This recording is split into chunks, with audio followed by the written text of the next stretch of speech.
Bienvenue dans notre podcast avec la Chambre des notaires du Bas-Rhin. Avec nous, maître Antonia Calderoli-Lotz, pour nous donner les clés de notre premier achat immobilier. L'attrait pour la pierre est toujours là. La demande des biens immobiliers est actuellement forte malgré la crise Covid. Maître Calderoli-Lotz, quelles sont les bonnes raisons d'acheter plutôt que de louer? Alors, acheter, c'est toujours bien parce que ça vous permet de constituer un patrimoine, ça vous permet, de faire une épargne forcée quelque part. Vous faites un prêt, donc vous le remboursez tous les mois, donc il y a une épargne forcée. Et puis après, si vous le mettez en balance par rapport à la location, il faut regarder si, dans votre cas précis, c'est plus intéressant de louer ou d'acheter. Alors pourquoi et que regarder comme critère? Le critère à regarder, c'est la durée de propriété, en fait. Combien de temps on va rester propriétaire? Si vous voulez acheter pour 2 ans et revendre, c'est pas forcément intéressant. Pourquoi? Parce qu'il y a des coûts lors d'une acquisition, il y a les frais de notaire, il y a les frais d'agence, il y a les frais le coût du crédit, les frais financiers, enfin les frais que vont vous demander la banque. Et tout ça fait qu'il faut amortir un petit peu ces coûts et on dit qu'il faut rester propriétaire à peu près 5-6 ans. Mais tout ça, c'est vrai sans prendre en compte une plus-value qu'on pourrait faire éventuellement. Si vous faites une grosse plus-value lors de la revente, 2 ans finalement c'est peut-être suffisant. Donc c'est vraiment à regarder au cas par cas. Est-ce que vous pouvez nous donner une idée de la plus-value possible, par exemple à Strasbourg en 10 ans, de combien les prix ont progressé? Alors, les prix sur Strasbourg, toute la ville, sans prendre par quartier, en 2011 étaient de 2 310 € le mètre carré et ils sont aujourd'hui à 2 940 € du mètre carré. Donc, on voit qu'il y a une progression à peu près de 25%. Après, si on, 25% en 10 ans, c'est intéressant. oui, ah oui, oui, c'est une forte augmentation. On peut aussi se dire que si on regarde plus précisément les quartiers, la Petite France a beaucoup plus, le centre-ville, l'hypercentre, a beaucoup plus augmenté que le reste. On passe de 2 675 € le mètre carré à 4 560 € le mètre carré. Et après, Neudorf aussi une plus grosse progression puisqu'on était à 2 252 € du mètre carré contre aujourd'hui 3 123 € du mètre carré. Donc augmentation quand même de l'immobilier sur Strasbourg. Alors, on a un projet immobilier en tête, mais parfois on peut douter de pouvoir le financer. Une chose est sûre, les taux d'intérêt sont toujours historiquement bas, mais l'accès au crédit est-il rendu plus difficile actuellement? Alors, le Haut Conseil en stabilité financière a donné des règles à respecter, enfin des préconisations à respecter pour les banques depuis à peu près décembre 2019. Début d'année, ce Haut Conseil a assoupli un petit peu les critères. Les critères, ils vont être quoi? Ça va être l'apport. Ils vont regarder l'apport financier que vous avez, l'apport pour l'acquisition. Ils vont regarder votre taux d'endettement et la durée du crédit. Aujourd'hui, le Haut Conseil préconise un taux d'endettement de 35% et une durée maximale de crédit de 27 ans. Ils ont une latitude pour ces dossiers pour déroger à ces critères d'à peu près 20% sur la masse des dossiers. Alors, dans le budget, vous l'avez dit, il y a le prix au mètre carré, mais il faut compter les frais annexes, intérêt du crédit, les frais notaires, ce qu'on appelle les droits de mutation.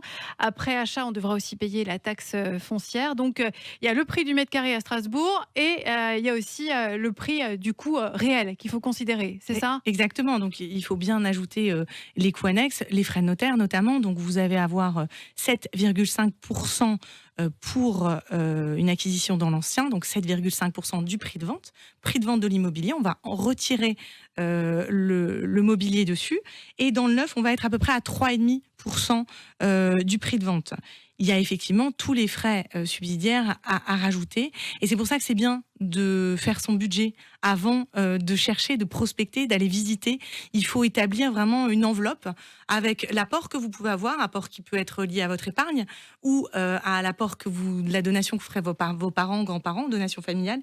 Et donc bien réfléchir avant de chercher à aller voir votre banquier et de dire voilà qu'est-ce que je peux emprunter, combien je peux emprunter et déterminer votre assiette comme ça d'acquisition.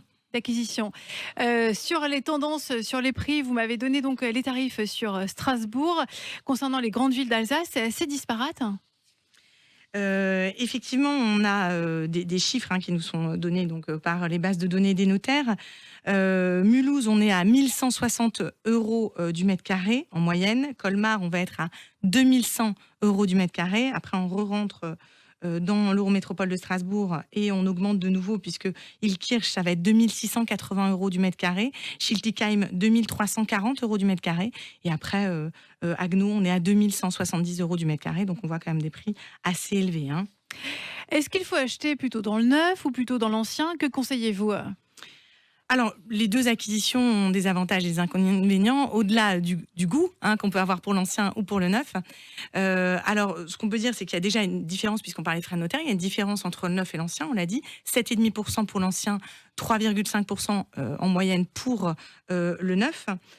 L'avantage du neuf, c'est qu'il ne va pas y avoir de problème de travaux dans les années qui vont suivre. En revanche, quand vous achetez dans l'ancien, rien ne dit que la chaudière, elle ne va pas casser, que vous allez être obligé de la changer. Donc ça, c'est à prendre en considération.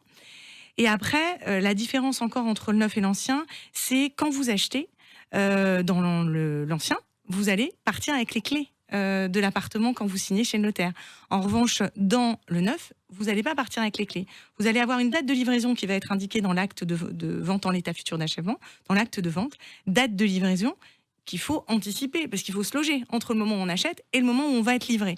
Et cette date, elle peut éventuellement changer si le promoteur rencontre des déconvenus lors de la construction, lors du chantier.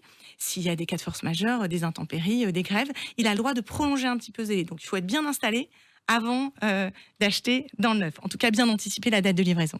Et quand on achète du neuf, il ne faut pas être pressé pour le revendre?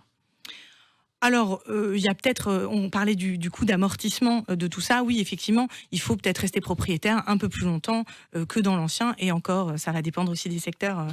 La réponse ne peut pas être vraiment linéaire.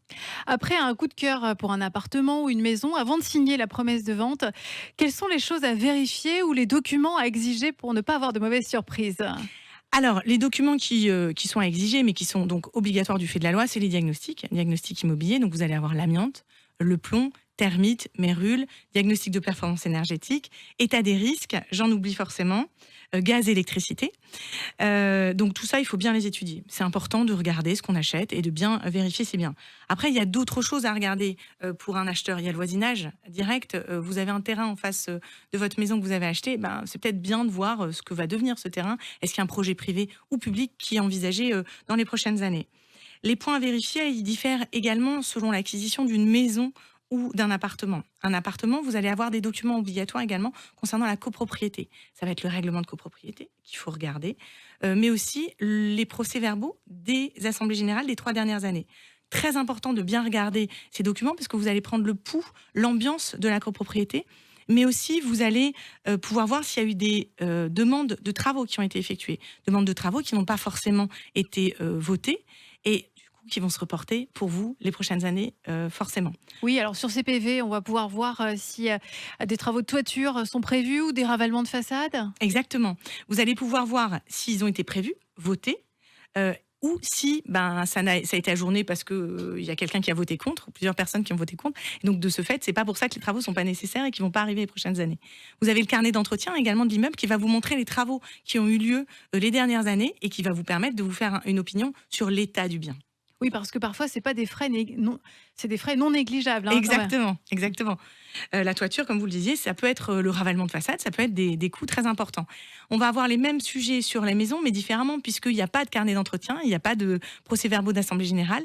Donc, il va falloir interroger le vendeur, lui dire, mais qu'est-ce que vous avez fait, vous, de quand date le ravalement de façade, de quand date le changement de la chaudière, toutes ces choses-là, il faut poser des questions. Après, il faut sans doute exiger également les factures des 10 dernières années pour pouvoir vérifier que les travaux qui ont été effectués sur la maison n'ont pas nécessité d'autorisation d'urbanisme qui n'aurait pas été demandée ou qui aurait été mal demandée. Tout ça, c'est important à vérifier, de vérifier tout ça quand vous achetez. Petite précision, si vous le permettez, concernant le diagnostic de performance énergétique. Récemment, le législateur a rendu le critère de performance énergétique obligatoire pour la notion de logement décent. Quand on loue un bien, il doit être décent. À partir de 2023, ça va rentrer dans ces critères. Donc, quand vous achetez un bien, il faut bien regarder la performance énergétique. Il faudrait éviter d'être en F ou en G, ou en tout cas, vous savez, ces grilles qui vont de A à G en notation, ou en tout cas, si vous l'achetez, il faut prévoir également dans votre budget, si vous voulez le louer, de faire des rénovations énergétiques dans l'avenir. Attention, F ou G. Voilà. Pensez-vous qu'avec la crise sanitaire, avec les confinements, le télétravail, ça a rebattu les cartes de manière pérenne sur les achats immobiliers? On quitte les villes pour la campagne. Est-ce que les prix des maisons à la campagne ont grimpé en Alsace? Alors oui, effectivement, on voit une volonté de la part des gens d'avoir un bout de terrain, un jardin. Le fait d'avoir été enfermé comme ça a donné envie d'un peu d'air, d'oxygène. Donc la maison individuelle a vraiment le vent en poupe. Donc on voit une augmentation effectivement dans certains quartiers, Robertso, mais même dans la périphérie strasbourgeoise, d'augmentation du coût des maisons. Alors après, vous me dire si c'est pérenne ou pas, j'en sais rien, puisque l'appartement strasbourgeois a toujours la cote et on a toujours du mal à trouver et à acheter. Est-ce que ces prix sont surévalués pour ces maisons?